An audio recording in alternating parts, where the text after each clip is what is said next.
Tahukah kamu bahwa di dalam tubuh kita ini terdapat triliunan bakteri yang sangat berperan terhadap kesehatan kita? Mau tahu? Simak sampai selesai videonya ya. Hai teman-teman semua, kembali lagi dengan saya Feby. Visi saya adalah ingin membantu teman-teman semua untuk mendapatkan versi terbaik dari diri teman-teman sendiri, baik dalam hal kesehatan, penampilan, maupun juga penghasilan.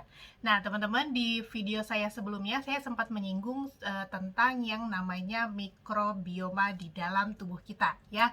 Nah teman-teman, seperti yang tadi saya bilang bahwa sebenarnya di dalam tubuh kita ini sebenarnya terdapat banyak sekali, bahkan sampai triliunan tiny mikroorganisme itu ya, yang kita sebut dengan mikroba gitu tuh.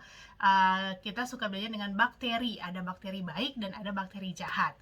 Nah teman-teman, hari ini saya mau share kepada teman-teman semua apa sih pentingnya dari bakteri baik dan bakteri jahat ini, bagaimana dia berperan terhadap kehidupan kita, kesehatan kita ya.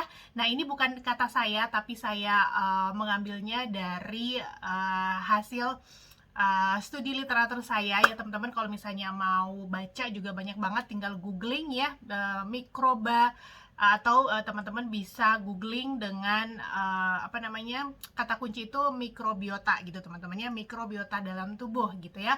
Dan ini yang saya sharing ke teman-teman adalah yang saya ambil dari WebMD ya, salah satu situs atau web tentang kesehatan yang sudah terpercaya ya, WebMD. Nah, teman-teman, jadi di dalam tubuh kita ini ada banyak sekali bakteri. Ada bakteri baik, ada bakteri jahat gitu ya. Dan keseimbangannya itulah yang sangat menentukan kesehatan kita. Terdapatnya itu dari ujung kepala sampai ujung kaki, tapi sebagian besar itu ada di saluran pencernaan. Ya, nah ini berperan untuk kesehatan kita di bagian mana aja. Ini saya berikan kepada teman-teman semua apa ya yang saya baca dari WebMD, dan ini sebagian besar diantaranya yang seringkali luput dari pengetahuan kita juga gitu ya, dan yang kita nggak sadari. Pertama, kesehatan kulit. Ya, jadi di kulit kita ini juga teman-teman ada bakteri ya, ada bakteri baiknya, tapi kalau misalkan ada juga bakteri yang bisa menyebabkan jerawat, yang kalau dia terlalu banyak, apalagi kalau misalnya bertemu dengan situasi yang humid atau misalkan dengan produksi oil yang berlebih, nah itu akan bisa menimbulkan jerawat yang susah sembuhnya, atau enggak misalnya hilang datang lagi seperti itu.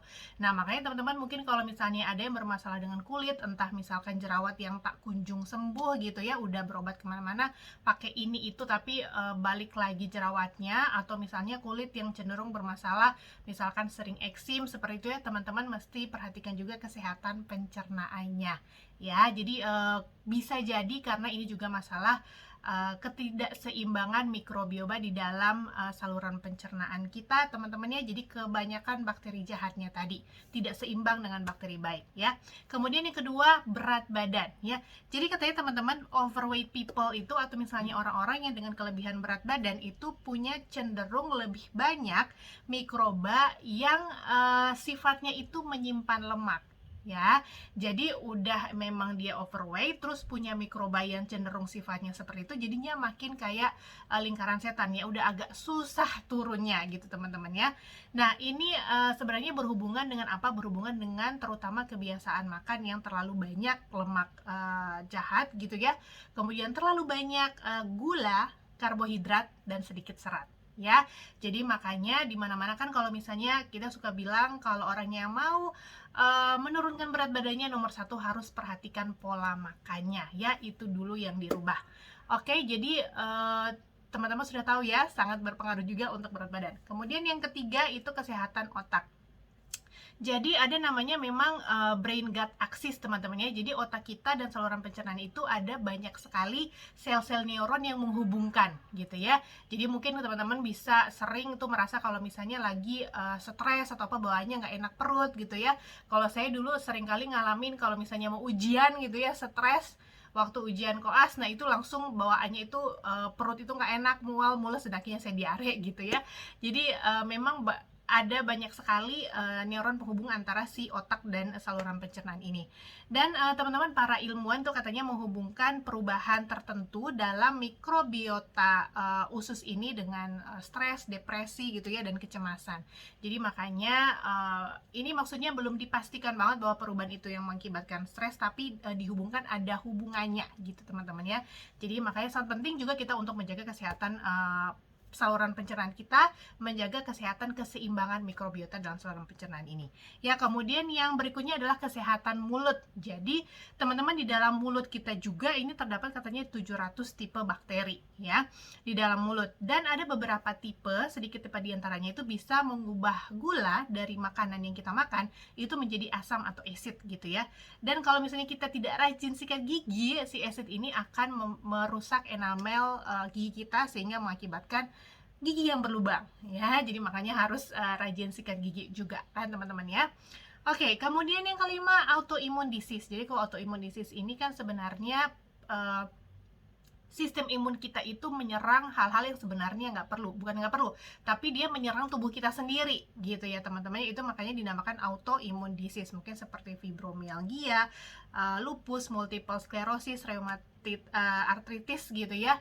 Dan katanya ini adalah penelitian atau para ilmuwan ini mengatakan bisa karena genetik juga dan bisa diturunkan juga melalui mikrobiota ini. Jadi apa yang kita dapatkan gitu teman-teman ya, maksudnya dari genetik yang kita dapatkan dari orang tua kita gitu ya.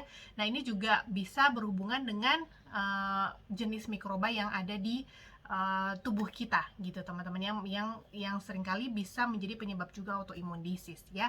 Dan kemudian alergi dan asma ya. Jadi teman-teman, kalau alergi dan asma itu sistem imun kita itu yang tadi menyerang hal-hal yang sebenarnya nggak perlu, misalnya debu gitu ya. Jadi ada yang sangat sensitif sama debu gitu ya, kena debu itu langsung misalkan nafasnya mengi atau misalnya bunyi gitu teman-teman ya, dan timbul alergi.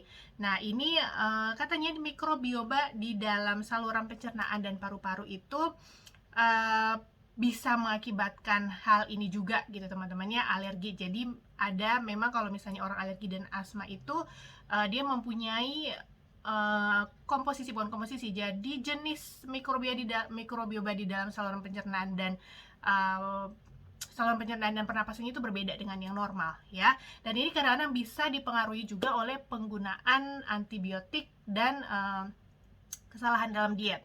Jadi diet yang tadi teman-teman, yang terlalu banyak junk food, terlalu banyak lemak tidak baik, sugar, terlalu banyak karbo gitu ya. Dan kemudian juga mungkin penggunaan antibiotik yang tidak tepat. Nah, karena antibiotik ini teman-teman, dia memang membunuh bakteri yang menyebabkan kita sakit, tapi tidak kadang juga membuat bakteri yang baik itu mati gitu ya. Jadi keseimbangan bakteri itu tidak baik lagi. Nah ini juga bisa menyebabkan alergi tadi. Makanya teman-teman, untuk penggunaan antibiotik harus dari resep dokter. Jadi nggak boleh main antibiotikan sendiri ya. Oke, kemudian yang berikut juga inflammatory bowel disease atau peradangan pada usus. Nah, karena memang di sini juga ditemukan bahwa ada beberapa cara mikroba usus kita yang melapisi usus kita itu berperan dalam hal ini. Jadi ada jenis bakteri tertentu yang bisa mengiritasi usus teman-teman, dan kalau misalnya itu tadi tidak seimbang, nah itu yang bisa menyebabkan masalah inflamasi atau inflamasi di dalam saluran pencernaan kita teman-teman ya. Jadi ini diantaranya mungkin yang saya sharing kepada teman-teman. Nah intinya adalah bahwa ternyata kesehatan mikrobiota di dalam saluran pencernaan kita itu sangat-sangat penting teman-teman ya, untuk kesehatan kita gitu ya. Sangat berpengaruh yang di dalam hal yang kadang-kadang itu kita nggak sadari gitu teman-teman ya. Jadi makanya sangat penting tadi untuk membuat atau membantu kesehatan mikrobiota kita dengan cara apa yang tadi, kesehatan mikrobiota itu kita bisa pengaruhi teman-teman ya dari luar. Yang pasti tadi pola makan ya. Jadi harus makan makanan yang banyak serat, karena bakteri baik di dalam saluran pencernaan kita itu makanannya adalah serat teman-teman ya. Serat dari sayuran, dari buah. Makanya sangat penting untuk kita setiap hari itu di dalam komposisi makanan kita itu ada sayuran, ada buah yang tinggi serat ya.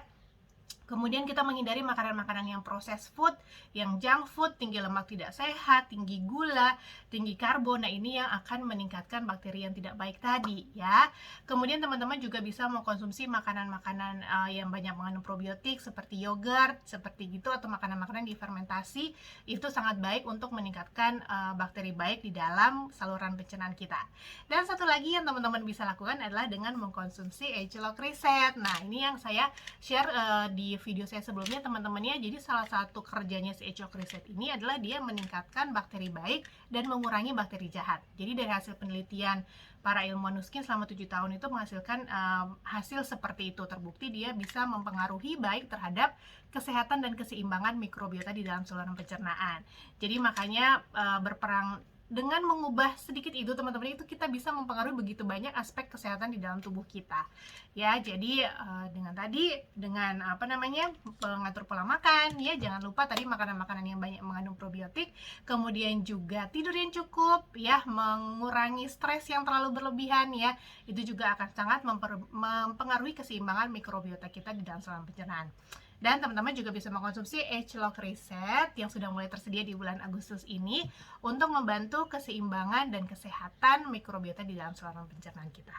Oke, teman-teman, hari ini cukup sekian dari saya. Semoga bermanfaat. Kalau teman-teman mau bertanya tentang apa yang saya sampaikan, boleh tanyakan di kolom keterangan, boleh tanyakan di link WA yang akan saya sertakan di kolom keterangan video ini ya. Oke, stay safe, stay healthy semuanya. Bye.